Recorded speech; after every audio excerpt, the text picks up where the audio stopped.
Imagine your relationship with your smartphone today. You expect it to be always connected. You hardly ever check your data usage, right? Yeah, absolutely. And you send massive files, photos, stream video without even thinking about it. It's all flat rate. That's just the baseline now. Modern life. Exactly. Yeah. But now let's just wipe that image completely clean. We're setting the time machine back, way back, to 1985, specifically the UK. Right. And we're entering a world where just connecting to a basic text-only database in the US, well, it could cost a staggering £1.05 for just 6 minutes online. 6 minutes. And that, listeners, is where this story gets really, really interesting.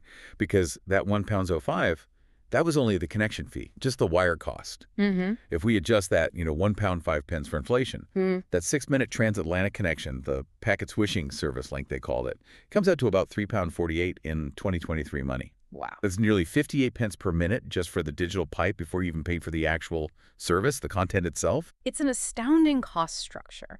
And it's the lens, really, through which we have to view that whole early digital age.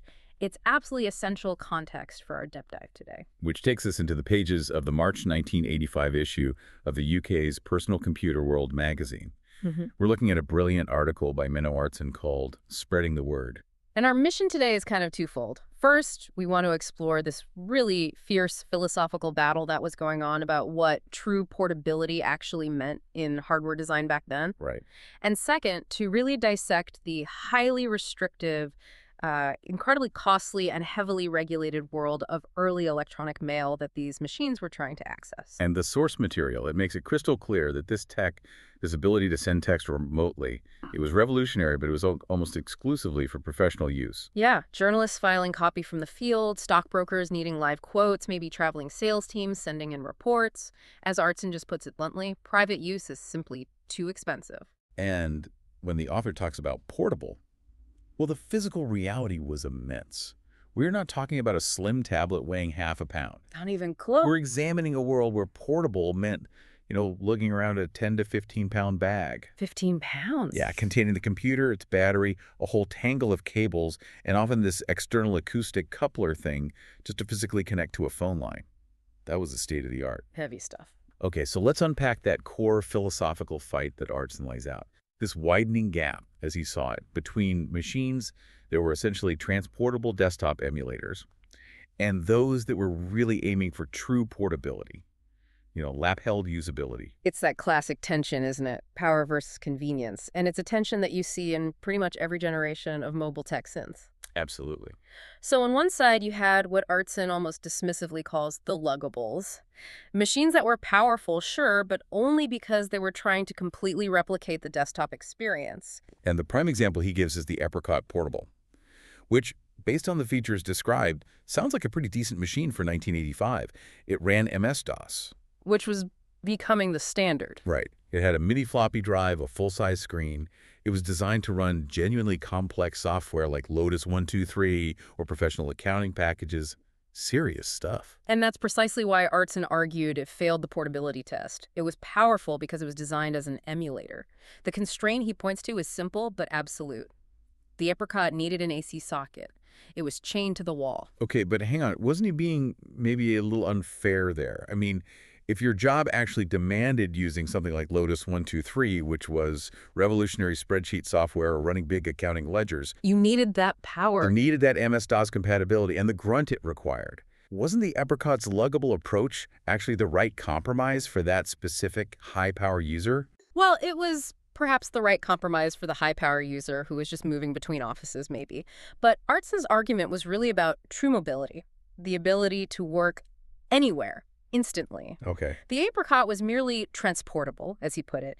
It failed the moment you wanted to use it on a train or, cover a conference from the back row where there wasn't a wall socket in sight. Right. True portability, as he defined it, meant lightweight design, absolutely essential battery power, and being instantly usable the moment you needed it, on the go. Which brings us neatly to the champion of this true portability philosophy, the Tandy Model 100. That machine really defined the category, didn't it? It achieved this almost legendary status among journalists and traveling types. It really did, largely because of its design philosophy. It Got it. focused relentlessly on usability and simplicity above everything else. Artson notes that, yeah, some desktop purists still saw it as a bit of a toy, but it was built specifically for the journalist, designed explicitly for use on the spot, on the train, and on the plane. It was conceived more as an appliance, really, than a computer in the traditional sense. And the specs definitely reflect that commitment to minimalism. It weighed just over 3 pounds. Tiny. Well, for the time. Yeah, compare that to the 10 or 15 pounds for the total kit of one of those luggable machines. Every single ounce mattered when you're carrying it around all day. And the display. It's an amazing historical detail. It was only a 40-column display, which sounds laughably small now. Half a screen, basically. Right.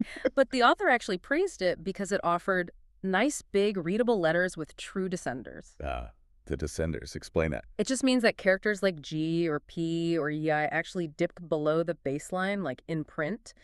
It significantly improved readability, especially, he notes, when you were trying to type in low light, like on a dark train carriage late at night. It was properly engineered for the user's actual practical conditions. Clever.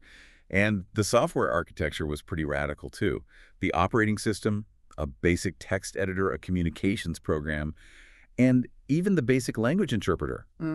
They were all built directly into ROM, read-only memory. Which meant instant-on capability. No waiting for floppy disks to boot up. You switch it on, it's ready. Huge advantage in the field. And the efficiency was just staggering. Its dedicated word processor, called Scripsit, took up only 4 kilobytes of space. 4K. 4 kilobytes. Think about that. A fully functional text editor ready to go in 4K. This intense focus meant the machine did one thing, text capture and communication, and it did it perfectly. It deliberately avoided the complexity that just bogged down its competitors. That simplicity also seemed to have translated directly into ruggedness, which is obviously essential if you're a reporter out in the field. The author shares that fantastic durability anecdote. Oh, yeah, he was covering conferences, carrying this thing everywhere. He says the Tandy 100 is virtually impossible to crash, which is quite a claim. Old. And he personally vouches for its survival after not one, but 2 separate catastrophes. First being dropped, and then later being doused with a literal bucket of water. Old bucket. Seriously. Apparently. And it just kept going without complaint. That kind of real-world, battle-tested endurance is what truly sold journalists and field workers on the device. It built trust. So the Tandy 100 was really the benchmark for true portability then. But there was a serious contender that tried to sort of split the difference, didn't it? Trying to offer a bit more power, but still in a portable form.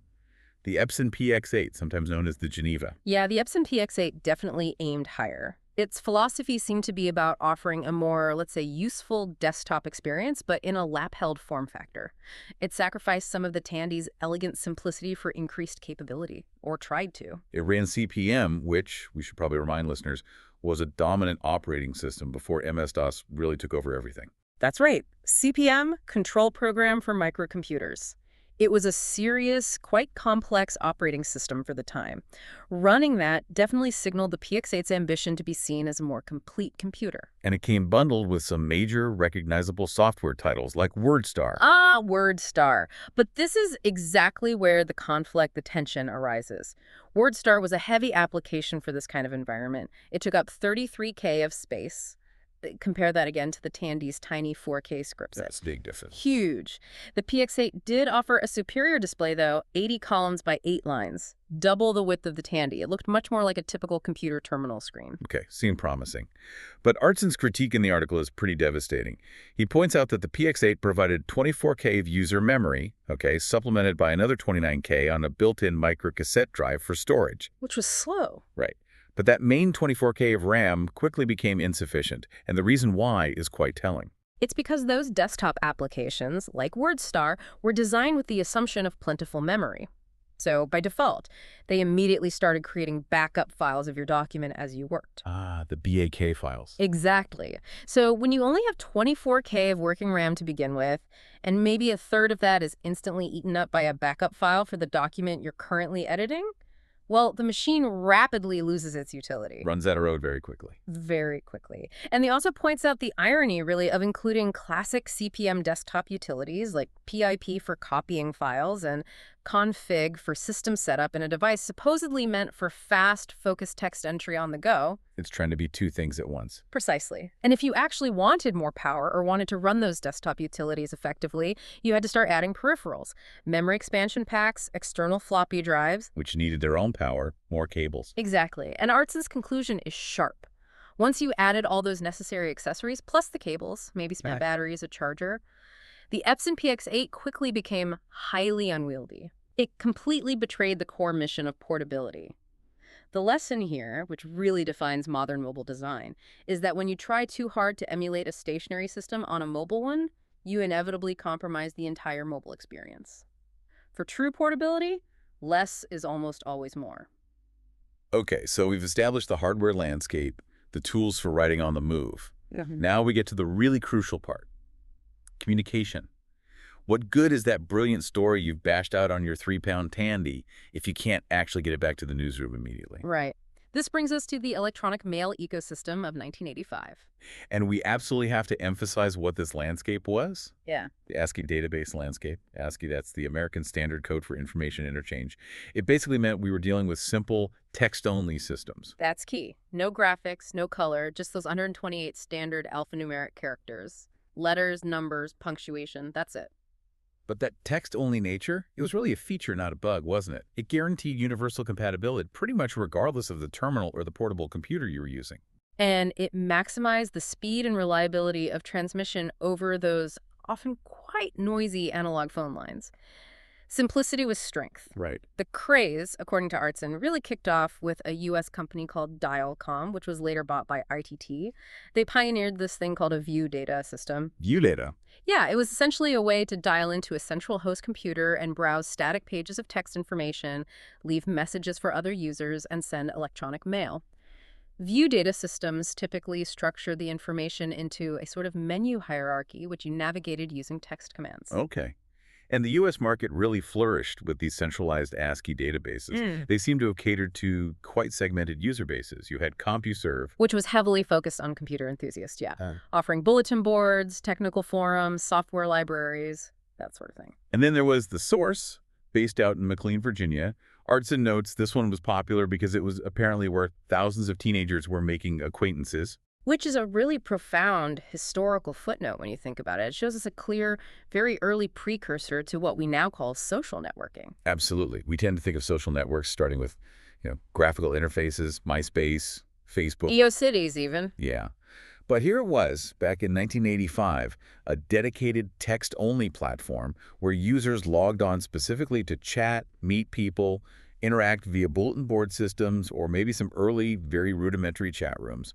It was like a digital town square built entirely out of command prompts and ASCII strings. Amazing. And then at the completely opposite end of the seriousness spectrum, serving absolutely critical business needs, you had the Dow Jones News Retrieval Service. Right. This was indispensable for stockbrokers. Yeah. People who needed instant, up-to-the-minute stock quotes and electronic access to publications like the Wall Street Journal, all transmitted as pure data strings. And when that information is literally your income, paying a high permanent fee suddenly becomes justifiable, doesn't it? Makes sense. And then there was MCI mail, which was interesting because it focused solely on message transmission.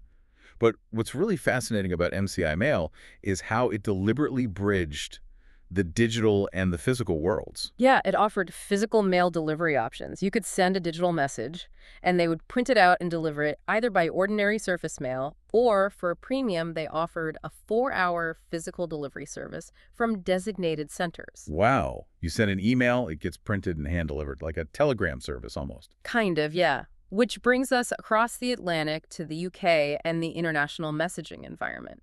The main British system at the time was called Telecom Gold, Okay. and it was also running on that ITT Dialcom software, the same foundation as the US service. It was primarily intended as a messaging system. But Telecom Gold's real value proposition, according to the article, wasn't necessarily its own content, but its connectivity. It hooked into something called the International Packet Switching Network, or PSS. Right, PSS. This was the key bit of infrastructure that turned Telecom Gold from just a UK service into a potential global hub. So explain PSS. How did that work? You can think of PSS as sort of the high-speed digital highway connecting all the separate national data networks that were emerging. Hmm. Because of this PSS link, a user sitting on Telecom Gold in, say, London could potentially send an electronic message to literally every other ITT Dialcom user anywhere in the world. Provided they were connected too. Provided there was a connection, often via another global data network called TIMNet, linking them into the system, it fundamentally transformed electronic messaging into a global phenomenon rather than just a national one. And immediately you see UK companies trying to replicate that physical delivery model that MCI Mail had in the US, presumably aiming for business efficiency. Exactly. The article mentions Roderick Manhattan Associates were preparing trials for something called Manhattan Link running via Telecom Gold. The idea was to create a European surface mail service similar to MCI Mail. The demand for that fast digital input to slower analog output service was clearly there. Fascinating. And then we hit this concept that really foreshadows the future, the dawn of cloud storage, basically born out of pure necessity. Absolutely. That electronic mailbox you had on Telecom Gold, or the source, Yeah, it wasn't just for receiving messages from others. It became a critical remote storage device for your own stuff. right. Because the portable machines, especially the Tandy 100 with its very limited RAM, often just 24K or maybe 32K, were designed to convert their data into ASCII code for transmission. But you could also simply use the communications program on the Tandy to just dump the entire contents of your machine's memory, your text files, maybe diary entries, address lists, straight into your remote electronic mailbox for safekeeping. For safekeeping. That phrase is perfect. It's a crystal clear precursor to modern cloud backup, isn't it? It is. You had extremely limited local memory, and critically, that memory was volatile.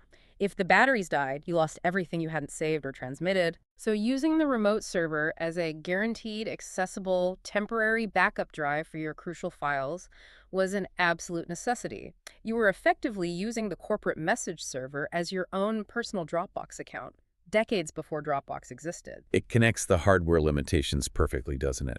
The Tandy's efficiency we talked about in Section 1 meant you could create text rapidly. But the volatility of its RAM meant you had an immediate pressing need to offload that data to the remote mailbox system we're describing here.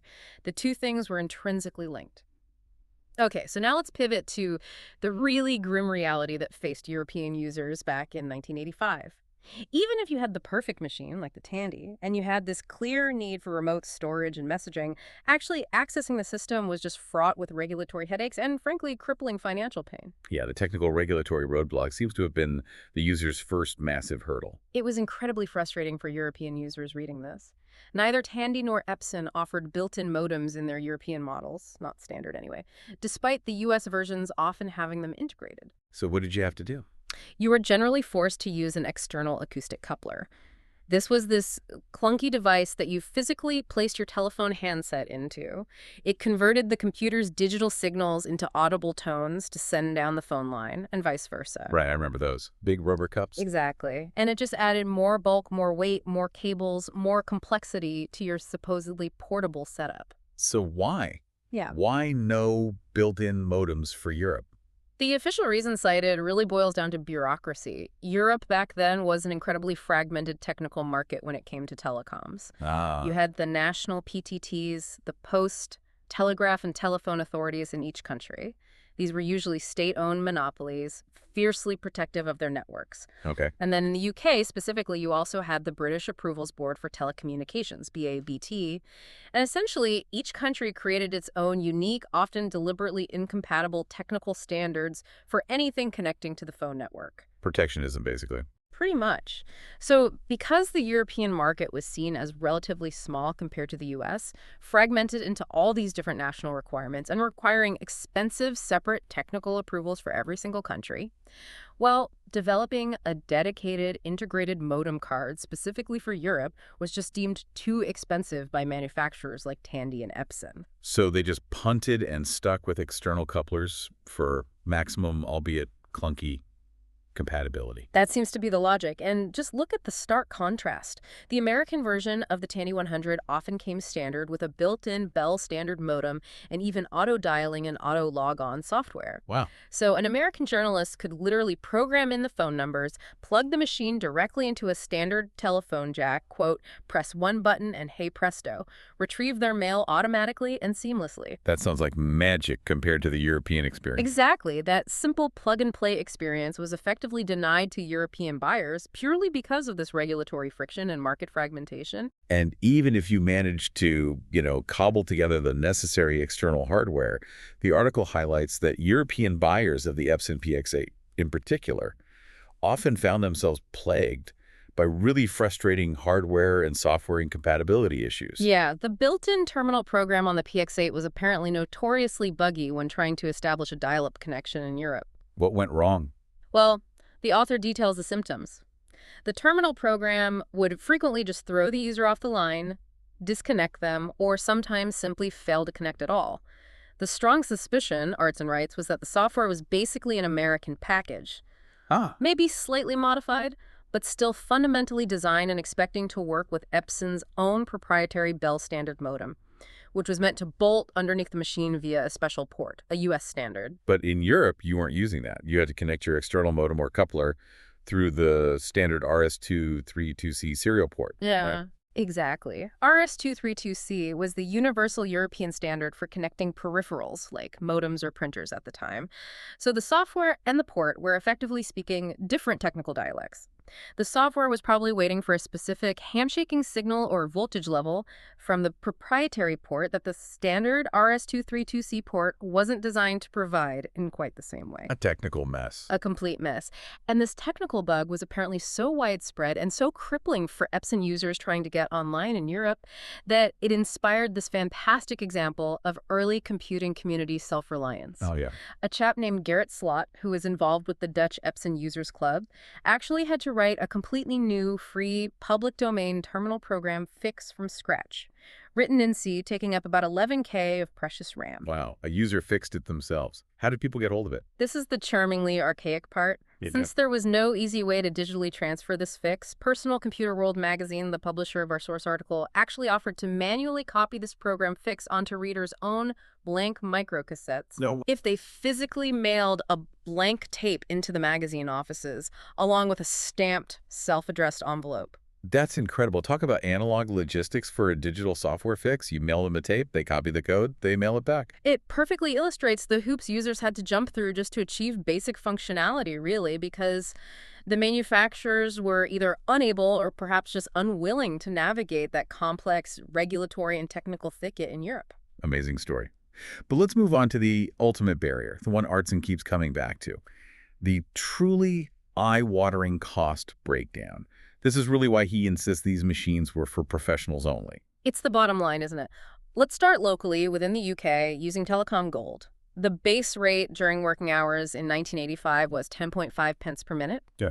But then you had to add in the actual phone line usage costs from British Telecom, so the total cost hitting the user was somewhere between 13p and 15p per minute.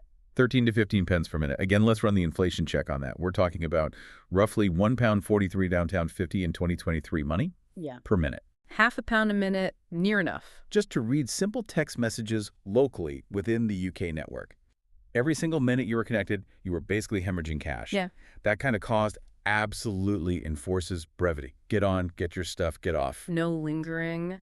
And it got even more complicated if you weren't dialing in from a major city like London. Yeah. You often had to use the packet switching service, the PSS we mentioned earlier, just to even access the Telecom Gold network hub. Right, and that PSS access added another surcharge on top of the connection fees. Yes. PSS was the underlying British telecom service that managed the efficient routing and assembly of data packets across the national network, especially over longer distances.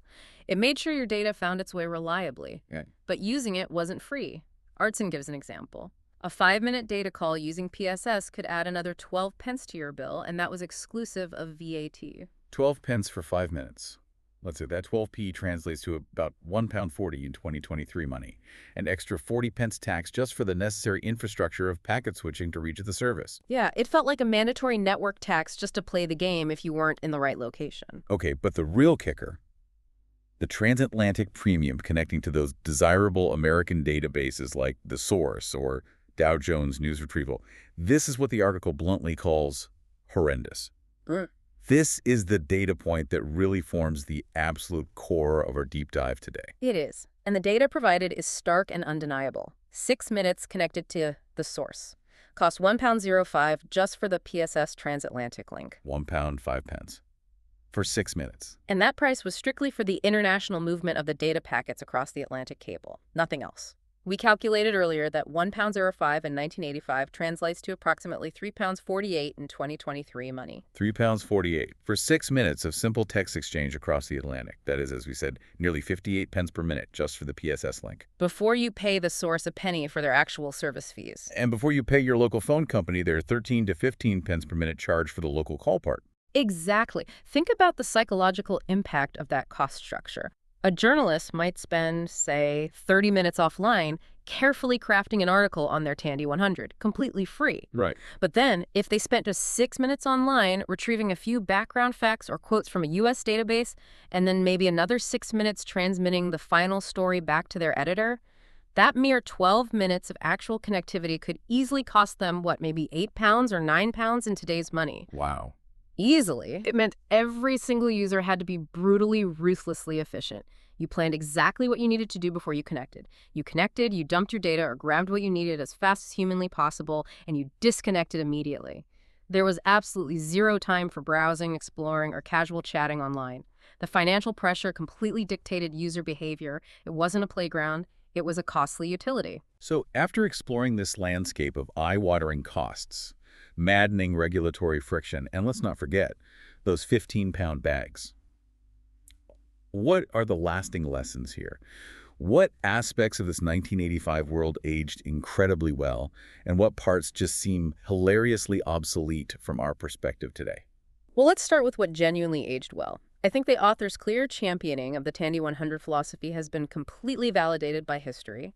That core idea, true portability, is ultimately defined by weight, simplicity, and immediate ease of use, not by trying to cram raw desktop power into a mobile form. That concept feels utterly modern, doesn't it? That a mobile device must be focused on essential functions and achieve simplicity.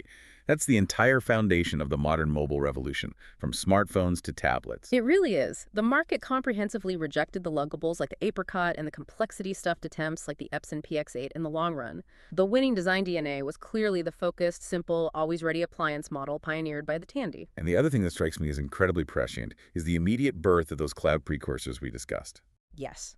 The absolute necessity of using your electronic mailbox for safekeeping, transmitting ASCII text files to a remote server just for basic backup because your local RAM was so scarce and volatile. It's a brilliant example of innovation being directly driven by hardware limitations.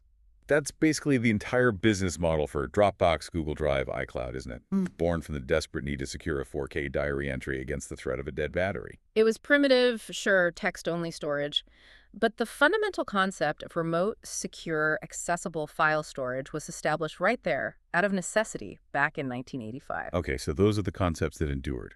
On the flip side, what aged really, really poorly? What makes us wince today? Oh gosh, almost everything related to the infrastructure and the billing model, frankly. Starting with the sheer physical burden, I suppose. The whole notion of portability requiring a large, external acoustic coupler, a tangled mess of cables, and a specialized 10 to 15-pound satchel. It just seems completely alien today, especially when our phones hold exponentially more power and data and weigh almost nothing. It's night and day, and the billing model is perhaps the most shocking relic of all. That strict per-minute billing for absolutely all online activity where every single second spent reading text, composing a reply, even just navigating menus was chargeable. Often at nearly 50p a minute in today's money. It stands in such absolute stark contrast to our modern expectation of flat rate, always on, effectively unlimited data. That shift to flat rate billing was arguably the single biggest factor that transformed the internet from a niche professional tool into the mass consumer phenomenon it is today. Makes sense. And we definitely can't overlook that profound regulatory friction we talked about. No, the technical nightmare caused by all those incompatible national PTT standards and approval bodies like BABA-T, which actively prevented useful features like integrated modems from being offered in Europe. It's a classic case study in how fragmented regulation can stifle consumer innovation and usability compared to a large unified market like the US had. It took decades, really, for those European telecom standards to harmonize properly. It did. But Artson, even in 1985, was also looking ahead. He recognized that even the brilliant Tandy 100 wasn't the final destination. He specifically mentions another machine, the Data General one, as being a step in the right direction. The DG one, right. That was one of the very early IBM-compatible portables that actually featured a full 25-line LCD display, much closer to a desktop screen. But it was still heavy, expensive, and had screen contrast issues, didn't it? It did, it wasn't perfect. But Artson ultimately concludes his 1985 article with a sort of wish list, defining what he believed true portability would eventually need to achieve. And what was on that list? He says true portability required two crucial advancements that were still, back then, years away technologically or economically. First, significantly larger internal memory, which was desperately needed to handle more complex applications without instantly running out of space or crashing. Obvious requirement, yeah. And second, and this is the really visionary part, a real fold-under screen. A real fold-under screen. He was basically envisioning the slim, clamshell form factor of modern laptops, and maybe even anticipating tablets, decades before the technology really existed to make them thin and light. Exactly. He saw the fundamental need to minimize the device's footprint when closed, while maximizing the usable screen size when open, moving definitively away from those thick, heavy briefcase-like designs that dominated the 1980s portable scene. That's a fantastic bit of foresight. It shows that the early designers and commentators, they knew exactly what they wanted the future to look like. The technology and the economics just hadn't caught up yet to actually deliver it. Hashtag TakeTechHead outro. You know, this deep dive into the March 1985 issue of Personal Computer World feels like much more than just a quaint history lesson. It's really a lesson in value and perspective, I think. I agree. Let's try and consolidate our three core takeaways from this. Number one, that essential struggle for portability, the battle of philosophies, it was pretty much decided early on, wasn't it? Simplicity, lightness, and focused function. The Tandy philosophy clearly won the mobile war over attempts at full desktop emulation on the go. Absolutely.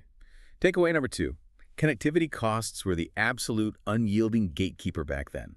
Because those transatlantic links cost the equivalent of nearly £3.50 for just 6 minutes of simple text exchange, electronic communication was reserved almost strictly for professionals who could justify the expense. The explosion of the consumer internet simply could not happen until those flat-rate data models finally emerged years later. Crucial point. And number three, necessity truly is the mother of invention. The severe hardware limitations of those early portables, particularly the tiny volatile RAM, directly forced the creation of those necessary remote file storage systems using email boxes as backup, which laid the foundational architecture for modern cloud computing. It is genuinely breathtaking when you reflect on that contrast. The incredibly deliberate, expensive, technically fraught task of just checking your electronic messages in 1985. Carefully dialing up, hoping the connection holds. Versus the dozens of free, instantaneous, data-rich connections we all utilize almost every moment of every day now without a second thought. It was a world where you were acutely aware you might be spending 58 pence per minute in today's money just for the privilege of that connection. Every second online felt like a tangible, expensive luxury. It really does drive home the incredible value of something as simple as a free Wi-Fi password today, doesn't it? The pioneers using these bulky, fragile, incredibly expensive kits, they were genuinely laying the groundwork, brick by painful brick, for the always-on, seamlessly connected world we inhabit now. So perhaps next time you find yourself getting frustrated by a slightly slow network connection or a video that buffers for a second, maybe take a moment to reflect on those early journalists and business users. Hunched over their Tandy 100s, racing against the clock in that terrifying connection meter just to transmit a few precious kilobytes of plain text. A little perspective certainly doesn't hurt. If you enjoyed this trip back through the financial and technical hurdles of early computing history, please do follow or subscribe wherever you get your podcasts so you don't miss our next deep dive into another fascinating classic source. Until next time, keep your curiosity sharp. And may your data transfer rates be infinitely fast and, crucially, free.